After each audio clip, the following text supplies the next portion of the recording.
બર્ધનચોકમાં દબાણ અને ટ્રાફિકની સમસ્યાના કાયમી ઉકેલ માટે તંત્ર ધંધે લાગ્યું છે. ગઈકાલે રેકડીઓ જપ્ત કરવાની કાર્યવાહી પછી આજે બર્ધનચોકમાં જેસીબી પહોંચ્યું હતું. વીજ સબસ્ટેશન પાસે નડતરરૂપ ઓટલાઓ વગેરે દૂર કરવામાં આવ્યા હતા.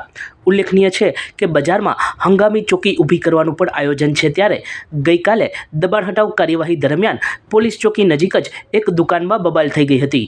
તંત્રના અધિકારીઓ અને દુકાનદાર વચ્ચે ઉગ્ર બોલાચાલીનો વિડીયો પ્રકાશમાં આવ્યો છે. આખરે પોલીસના આગમનથી મામલો થાળે પડ્યો હતો. છેલ્લા 2-3 દિવસથી બર્ધનચોક સરકારી એક્શનનું હોટસ્પોટ બની રહ્યું છે, ત્યારે અહીં દબાણની કાયમી સમસ્યાથી પીડિત દુકાનદારોએ મુખ્યમંત્રી સુધી કરેલ રજૂઆતો રંગ લાવી રહી હોવાનું ચિત્ર ઉપસ્યું છે અને દાદાનું બુલડોઝર કામે લાગ્યું છે એમ કહી શકાય.